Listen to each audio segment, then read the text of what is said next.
مردے کیسے تصدیق کرتے ہیں کہ وہ مر چکے ہیں؟ شروع میں مردہ شخص کو یہ احساس نہیں ہوتا کہ وہ مر گیا ہے۔ وہ خود کو موت کا خواب دیکھتا ہوا محسوس کرتا ہے۔ وہ خود کو روتا، نہاتا، گرہ لگاتا اور قبر میں اترتا ہوا دیکھتا ہے۔ وہ ہمیشہ خواب دیکھنے کا تاثر رکھتا ہے۔ جب وہ زمین پر ڈھیر ہو جاتا ہے پھر وہ چیختا ہے، لیکن کوئی اس کی چیخ نہیں سنتا۔ جب ہر کوئی منتشر ہو جاتا ہے اور زمین کے اندر وہ تنہا رہ جاتا ہے، اللہ اس کی روح کو بحال کرتا ہے۔ وہ آنکھیں کھولتا ہے اور اپنے برے خواب سے جاگتا ہے۔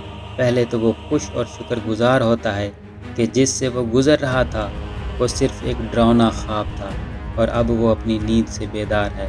پھر وہ اپنے جسم کو چھونے لگتا ہے جو کپڑے میں لپٹا ہوا ہے۔ خود سے حیرت سے سوال کرتا ہے، میری قمیض کہاں ہے؟ میں کہاں ہوں؟ یہ جگہ کہاں ہے؟ ہر طرف اندھیرا ہی اندھیرا کیوں ہے؟ میں یہاں کیا کر رہا ہوں؟ پھر اسے احساس ہونے لگتا ہے کہ وہ زیر زمین ہے۔ اسے احساس ہوتا ہے کہ وہ واقعی مر گیا۔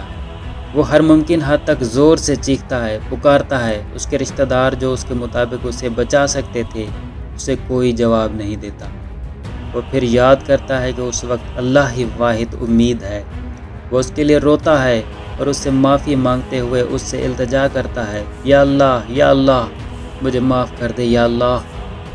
وہ ایک ناقابل یقین خوف سے چیختا ہے جو اس نے اپنی زندگی کے دوران پہلے کبھی محسوس نہیں کیا تھا۔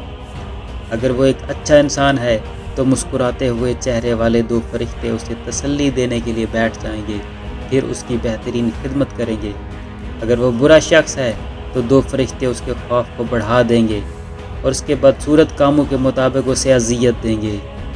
اے اللہ، میرے اور تمام مسلمانوں کے ماں باپ، بہن بھائی، بیوی، بچوں، رشتہ داروں اور دوستوں کے اور میرے تمام گناہ معاف فرما اور ہمیں ایمان پر موت نصیب فرما۔